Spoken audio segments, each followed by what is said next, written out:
Hello friends, good evening and नमस्ते। Welcome to ऑप्शनालय, जहां हम आपको ये बताने की कोशिश करते हैं कि कैसा रहा मार्केट में आज निफ्टी और बैंक निफ्टी का मूवमेंट और क्या हो सकता है आपका कल का ट्रेड सेटअप। और कुछ डेटा पॉइंट्स आज एफआईआईज के, ऑप्शंस के, डिफरेंट स्ट्राइक प्राइसेस में ओआई के क्या रहे, एक बार उन पर नजर डालते हैं ताकि हमें पता चल सके कि कल की हमारी रेंज और सेटअप कैसा हो सकता है। तो चलिए सीधा चलते हैं आज आज के निफ्टी के चार्ट पे।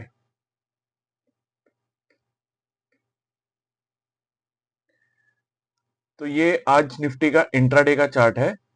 इसमें हम ये देखेंगे कि आज जो हमारी कल की क्लोजिंग थी वो 25,530 के आसपास की थी। और मार्केट आज क्या हुआ, आज मार्केट में सबसे बड़ा क्यों था, सेंसेक्स की एक्सपायरी। तो आज कुछ भी नहीं हुआ मार्केट में, सिर्फ सेंसेक्स की एक्सपायरी प्ले हुई है। और क्या हुआ है, जो हमारे डेमास थे, 5 डेमास 10 डेमास जो बहुत दूर चले गए थे, मार्केट इतना ऊपर चला गया था कि 10 डेमास 5 डेमास हमारे बहुत नीचे रह गए थे, उनमें गैप बहुत ज्यादा हो गया था। तो ये फेज ऐसा होता है फ्रेंड्स, जिसे हम बोलते हैं कंसोलिडेशन का फेज। इसमें क्या होता है, मार्केट आपका उसी लेवल पे रहता है, हार्डली 50 100 पॉइंट 150 पॉइंट नीचे आता है, बहुत ज्यादा करेक्शन नहीं होती। बट इन दैट केस आपके जो डेमास होते हैं वो क्लाइंब अप कर जाते हैं, वो कैचअप कर जाते हैं। तो क्या होता है, आपका गैप कम हो जाता है डेमास में और डेली मूवमेंट के बीच में। तो जब हम नीचे की तरफ का कर क्यों क्यों लेते हैं, तो हमें या तो हम option right put option writers देखेंगे या हम डेमा देखेंगे। और हमें कुछ भी नहीं मिलता है तो हमारे लिए वो नीचे का बेस स्टॉप लॉस लगाना वो बहुत डिफिकल्ट हो जाता है। तो अब हमारे लिए थोड़ा सा निफ्टी ने ये काम आसान कर दिया है कि हमारे डेमास जो है वो अब हमारे निफ्टी के क्लोज आ गए। अब हमारा जो 5 डेमा है, एक बार पहले हम थोड़ा 5 मिनट की कैंडल पे देख लेते हैं, डेमा पे फिर मैं आऊंगा। और आज क्या हुआ एक बार मैं बता देता हूँ। आज हुआ कुछ नहीं है, सिर्फ जैसे मैंने बताया सेंसेक्स की एक्सपायरी प्ले हुई, ऑप्शन प्रीमियम्स इरोड हुए हैं। जितने ऑप्शन राइटर्स थे आज उनकी चांदी हुई है। आप ये देखोगे सेंसेक्स, अगर आप देखोगे, मैं आपको मेजर इंडेक्स दिखा देता हूँ। आज फर्स्ट डे था जुलाई का।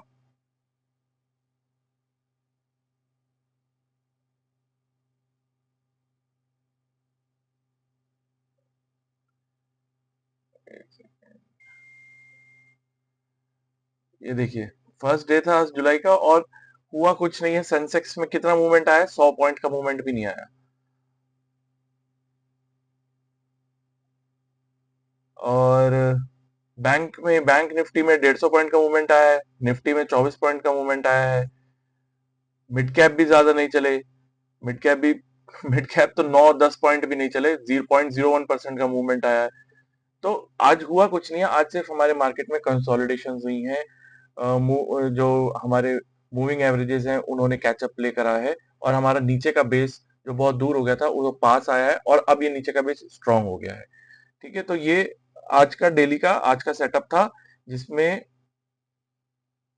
कुछ नहीं हुआ, सिर्फ ऑप्शन राइटर्स की चांदी हुई है। जो अगर मैं आपको दिखाऊंगा, जैसे आज सेंसेक्स आज 83,697 पे क्लोज हुआ है।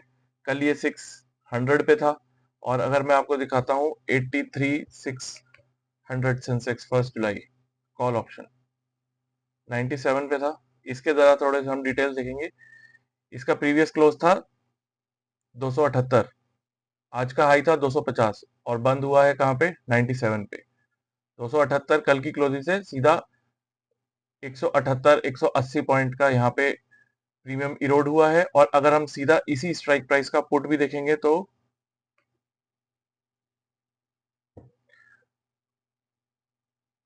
पुट हमारा कहाँ था, पुट का भी हमारा प्रीवियस क्लोज 220 था, वो जीरो हो गया है। तो वो सारे 200 पॉइंट आए हैं और कॉल की साइड से हमारे 190 100 180 पॉइंट आए हैं। तो टोटल आज 400 पॉइंट सेंसेक्स में सिर्फ प्रीमियम इरोजन हुआ है और कुछ नहीं हुआ। एक बार हम अब डेली कैंडल पे चल के एक बार डेमास देख लेते हैं।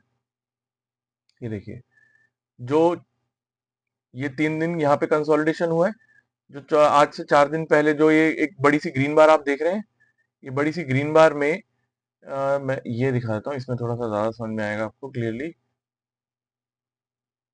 हाँ, ये बड़ी सी ग्रीन बार देख रहे हैं, ये बड़ी सी ग्रीन बार कब स्टार्ट हुई थी, 25,262 से। और उसके बाद जो हमारी थर्सडे की क्लोजिंग थी जहां पे हमें 550 का क्लोज मिला था, फिर 650 अगले दिन गया था, और 650 के बाद हमारा जो 5 डे था वो भी साढ़े कहाँ था, 380 के आसपास था, और 10 डे तो बहुत ही नीचे था, 280 260 के आसपास। अब ये क्या हुआ है, 10 डे हमारा 320 के आसपास आ गया है, और 5 डे हमारा 450 के आसपास, 460 के आसपास, 470 के आसपास आ गया है, और मार्केट कहाँ पे हमारा 520 530 पे। तो अब हमें नीचे की साइड पे यहाँ पे एक बार जब तक मार्केट नहीं आएगा तब तक ये एक बेस बना रहेगा, जैसी मार्केट यहाँ पे आएगा दोबारा से यहाँ पे बाइंग शुरू होगी। तो नीचे का बेस हमें समझ में आ गया, ऊपर का बेस हम कहाँ से पता चलेगा, हमेशा याद रखिए ऊपर का बेस जो है, ऊपर का बेस हमें ओआई से पता लगता है। अब एक्सपायरी में कल का और परसों का ही दिन बचा है, तो एक बार हम ऊपर के बेस के लिए ओआई चेक कर लेते हैं, और एफआईआई का डेटा भी साथ के साथ देखेंगे। और एक बार बैंक निफ्टी और देख लेते हैं, सेकेंड।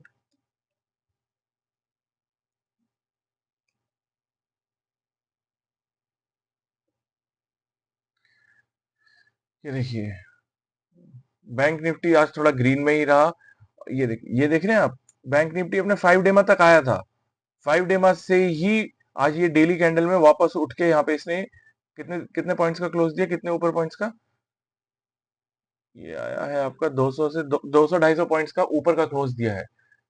यही सेम पैटर्न हमें निफ्टी में भी मिलेगा। निफ्टी में भी जो हमारा 5 डे है, जो 460 470 के आसपास है, हो सकता है कल या परसों एक बार निफ्टी वहां तक जाए।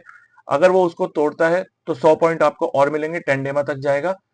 नहीं तो अगर वो वहां से रिवर्स करता है तो फिर वो अपनी ऊपर वाली रेंज तक जाएगा, जो भी हम देखेंगे अभी। तो नीचे की रेंज हमें पता चल गई कि हमारी नीचे की रेंज क्या है, 470 480। अगर वो तोड़ा तो 370 380। ठीक है, ऊपर की रेंज के लिए हम कहां से देखेंगे, देखिए 10 डे भी दिखा देता हूँ मैं आपको एक बार। ये अगर इसने यहाँ पे ये नहीं तोड़ा ना, यहाँ से ऊपर चला गया, इसका बैंक निफ्टी का 10 डे है हमारा 56 800 पे, जो कि बहुत बड़ा सपोर्ट है। और अब नीचे के लेवल हमारे निफ्टी और बैंक निफ्टी के हो गए। एक बार हम अब एफ आई का डेटा देख लेते हैं कि आज का कैसा हाल रहा। एफ ने क्या किया है, अभी भी एफ कैश में तो सेल करके गए हैं, और उन्होंने अपने फ्यूचर्स में भी शॉर्ट पोजीशंस बढ़ाई हैं। ये देखिए फ्राइडे को, सॉरी मंडे को 4000 के आसपास ही शॉर्ट पोजीशंस में इंक्रीमेंट हुआ था। आज की डेट में ट्यूसडे को शॉर्ट पोजीशंस में 38,000 का इंक्रीमेंट हुआ है। इसका मतलब क्या है कि ऊपर की तरफ उन्होंने एक कैप बनाया है, और वो कैप किस लेवल पे होगा वो हमें पता चलेगा ओआई पे। तो एफ ने आज कैश मार्केट में भी शॉर्ट किया है, फ्यूचर्स में भी शॉर्ट किया है। कैश में 1971 का शॉर्ट है, और अब दूसरा दिन लगातार हो गया है कि एफ शॉर्ट है, और दूसरा दिन लगातार हो गया है डीआईआई लॉन्ग है। डीआईआई आज से 3 दिन पहले उन्होंने करीब करीब 600 करोड़ के आसपास की सेलिंग करी थी, उससे पहले 200 करोड़ के आसपास की सेलिंग करी थी। लेकिन अब लास्ट 2 दिन से वो दोबारा से बायर्स बन गए हैं, और लास्ट 2 दिन से एफ दोबारा से सेलर्स बन गए। तो हमारी नेट शॉर्ट पोजीशंस जो थर्सडे के ब्लॉकबस्टर एक्सपायरी के बाद 62 हो गई थी, और फिर फ्राइडे और मंडे क्लोज में उन्होंने 55 56 तक आ गई थी, अब वो दोबारा बढ़ के 63% पे हो गया net short positions.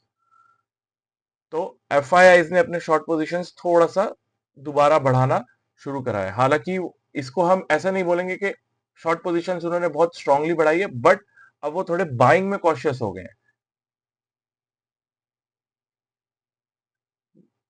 With in index F की पोजीशन इंडेक्स फ्यूचर में मिनिस्क्यूल सा 115 116 करोड़ के आसपास का सेल किया है। ऑप्शंस में उन्होंने बाय किया है, ऑप्शंस में उन्होंने अपनी पोजीशंस ऐड करी हैं। तो ऑप्शंस, अगर इंडेक्स ऑप्शंस वो बाय करके जा रहे हैं, तो दैट मीन्स क्या हो गया, जो हमारा नीचे का बेस था 5 डेमा 10 डेमा की कैंडल्स में, उसको और सपोर्ट मिलता है। तो इसका मतलब वो ऑप्शंस का जो स्ट्राइक प्राइसेस का बेस है हमारा 380 480, वो और स्ट्रांग हो जाएगा। मतलब वहां पे आने के बाद वो एक बाइंग लेवल होगा, जहां से हम दोबारा से बाइंग पोजीशंस जनरेट कर सकते हैं 100 पॉइंट नीचे के स्टॉप लॉस के साथ। स्टॉक फ्यूचर्स और स्टॉक ऑप्शंस में भी कुछ ज्यादा खास मूवमेंट नहीं है, और निफ्टी और बैंक निफ्टी में 72 73 करोड़ की सेलिंग रही है। ये भी म्यूटेड सेलिंग है, कुछ नहीं है आज का दिन। जैसा मैंने पहले बताया सिर्फ ऑप्शन राइटर्स का था। और ये किसके लिए था? This is only because of Sensex expiry.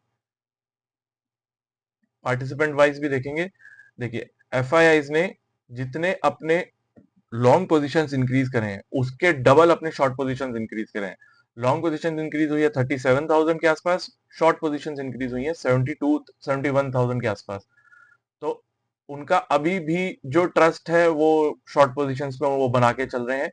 और इसका उल्टा क्लाइंट ने दोनों साइड अपनी पोजीशंस ऐड करी हैं।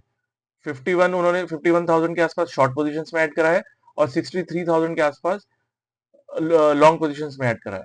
अब आप ये देखो कि हम इसमें क्लाइंट और एफ और डी क्यों देखते हैं, क्योंकि आप एफ एंड ओ में थोड़ा डी पे रिस्ट्रिक्शंस रहती हैं। तो क्लाइंट और एफ का डेटा हमें देखना थोड़ा सा ज्यादा इंपॉर्टेंट हो जाता है। और फ्यूचर लॉन्ग में भी देखोगे तो आजकल ऑफ लेटली क्लाइंट्स की वॉल्यूम एफ को कम्पीट करती है। तो एफ जितना कर रहे हैं, डी कैश में तो कॉम्पनसेट कर देते हैं, बट फ्यूचर्स में डेरिवेटिव्स में एफ को कंपनसेट करने के लिए हमें क्लाइंट्स की रिक्वायरमेंट पड़ती है। तो जितना क्लाइंट्स में उन्होंने लॉन्ग में ऐड करा है उससे 7-8 उससे 12-1 हजार कम ही शॉर्ट पोजीशंस में ऐड करा है। क्लाइंट्स मेजरली लॉन्ग रहते हैं, एफ ऐसा नहीं बोलूंगा कि मेजरली शॉर्ट रहते हैं, बट ऑफ लेटली 2 दिन से तो उन्होंने अपनी शॉर्ट पोजीशंस डेवलप करनी शुरू करी है। अब हमें जब नीचे की रेंज पता चल गई, जैसा मैंने पहले बताया था कि ऊपर की रेंज के लिए हम ओआई देखेंगे, नीचे की रेंज हमें देखिए पुट्स में हमें दिख रही है, साफ साफ दिख रही है 25,500, जहां पे सीधा सीधा 1.5 लाख का ओआई है। मतलब ये टूटेगा तो सीधा 400 पे भी 1 लाख का ओआई है, 400 टूटेगा तो सीधा 300। 300 तक जाना चांसेस थोड़े से मुश्किल हैं, क्योंकि 380 के आसपास आपका 10 डे में आ जाएगा, जो कि 400 के आसपास लाई करता है। वहां पे भी आप देखोगे ओआई बहुत बढ़ रहा है। आज के डेट में ही 37,000 का एडिशन 400 में हुआ है और 50,000 के आसपास का एडिशन 500 के पुट में हुआ है। तो नीचे की लेवल हमें यहाँ से जितने जितने डेटा पॉइंट्स हमें मिल रहे हैं वो यही बता रहे हैं कि नीचे का लेवल जो है वो थोड़ा सा स्ट्रांग हो गया है। ऊपर के लेवल के लिए हम क्या देखेंगे? 25,600, 25,700, इन दोनों स्ट्राइक प्राइसेस में आप मिला के देखोगे तो 2.25 ये हो गया हमारे 2.25 लाख के आसपास का ओआई आउटस्टैंडिंग है, जिसमें से 27,000 तो 25,600 में आज ही ऐड हुआ है। तो 25,600 का आज का प्राइस नहीं देखूंगा, अगर मैं कल का देखूंगा तो 100 रुपए के आसपास का 25,600 का प्राइस चल रहा था। तो 25,680 जो कि हमारा 2 दिन पहले का टॉप भी था। तो 25,670, 25,680 तक ये हमारा जो कॉल राइटर्स हैं 600 के, ये सेफ फील करेंगे। इनको इतनी एंजाइटी नहीं होगी कि ये राइट करना कवरिंग करना शुरू कर दे 670, 680। हाँ, 700 अगर क्रॉस होगा और कंसिस्टेंटली अगर उसके ऊपर 680 के ऊपर 10-15 मिनट की अगर हमें कैंडल मिलती है तो हम देखेंगे कि कवरिंग आने के चांसेस रहेंगे। और उस केस में हमारा नेक्स्ट टारगेट होगा 800, 800 के बाद नेक्स्ट टारगेट होगा हमारा सीधा 26,000। तो जैसा हमें पिछली एक्सपायरी पे मिला था कि सीधा 250-300 पॉइंट की हमें एक्सपायरी वाले दिन कवरिंग मिल गई थी, उस दिन भी मैंने आपको बताया था कि एक लेवल था 289 और 320, 25,289 और 25,310-20 के आसपास का लेवल टूटना चाहिए, उसके ऊपर निफ्टी को रहना चाहिए 15 मिनट, तो हमें 25,500 स्क्रीन पे दिखेगा। उसी पैटर्न को फॉलो करते हुए मैं आपको दोबारा परसों की एक्सपायरी के लिए बता रहा हूं। हमें 25,700, 720 के लेवल को तोड़ना पड़ेगा, उसके ऊपर टिकना पड़ेगा। तो हो सकता है हमारी ये वाली एक्सपायरी पे हमें सीधा 26,000 का लेवल भी दिखे, बट वो जब दिखेगा उस हिसाब से हम बाद में कॉल लेंगे। अभी हम अपने लेवल्स जो है 25,600, 700 के बाद 26,000 को लेके चलेंगे। हाँ, अगर 700 का लेवल टूटता तो प्लीज अपने बाइंग पोजीशंस जो आपने फ्यूचर्स में लॉन्ग करी है या कॉल बाइंग पोजीशन है वो आप बना सकते हैं। तो अगर मैं आज के डेटा को समराइज करूं और कल के लिए आज के डेटा से क्यू लेकर ट्रेड सेटअप लेना चाहूं, तो एफ लॉन्ग में थोड़ा सा कॉशियस है, शॉर्ट पोजीशंस उन्होंने दोबारा बनानी शुरू करी है। और हमारे निफ्टी का लोअर एंड क्या हो गया, जो हमारे अब डेमास जो क्लोज आ गए हैं 380, 480, 500 पे, वैसे ही हमने देख लिया 1.5 लाख के आसपास का ओआई है। और ऊपर के लेवल हमारे 26,700, 600, 700 के आसपास हो गए और उसके बाद सीधा 26,000, 800, 900 पे मत सोचना कि मार्केट रुक जाएगा। और विक्स हमारा अभी भी 12.5 है, बहुत ही कंफर्टेबल पोजीशन पे है। पीसीआर हमारा 0.8 है, ये भी बहुत कंफर्टेबल पोजीशन पे है। तो यहाँ से ओवर बाइंग के, ओवरबॉट जोन के चांसेस नहीं है। ओवरबॉट जोन अगर होता तो हमें लगता कि मार्केट नीचे जाएगा। तो यहाँ से हमें हर पॉइंट पे क्लू यही मिल रहा है कि नीचे की साइड कैप्ड है 25 400 500 के बीच में। ऊपर अगर मूव आएगी तो इस बार भी मूव ऊपर की ही आएगी। डॉलर इंडेक्स अभी भी 97 है, ये और पुश करेगा एफआईएस को लिक्विडिटी इंफ्यूज करने में इंडियन मार्केट में, इंडियन जैसे डेवलपिंग इकोनॉमीज में। तो अगर ये 98 97 के नीचे रहता है तो ये हमारी मार्केट के लिए अच्छा है। क्रूड अभी भी 67 के नीचे, ये 60 लास्ट मैंने देखा था जब 66.9 समथिंग था। ये भी एक बहुत बढ़िया क्यू है, पॉजिटिव क्यू है।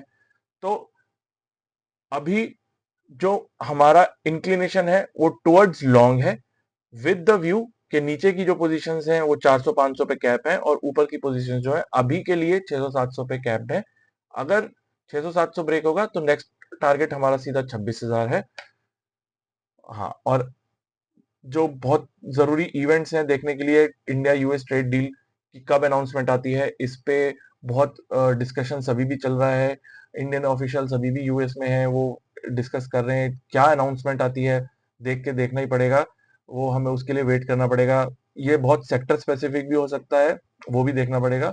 और ग्लोबली यूएस बाकी नेशंस के साथ अपने टैरिफ को लेकर क्या पोजीशंस बनाता है, वो हमें वैसे 9 जुलाई की जो डेडलाइन थी वो एक्सटेंड होती है नहीं होती है, 9 जुलाई पे क्या कॉल लिया जाएगा वो हमें देखना पड़ेगा। और वैसे एक और इवेंट है, बट वो अभी के लिए इतना इंपॉर्टेंट नहीं है, नेक्स्ट वीक के लिए आएगा। तो ये था मार्केट का सेटअप आज का और कल का। आपको पुरानी वीडियोस पसंद आई हो, ये वीडियो पसंद आई हो, तो प्लीज वीडियो को लाइक करिए, चैनल को सब्सक्राइब करिए। ओके, टाटा बाय बाय, आज के लिए कल मिलते हैं।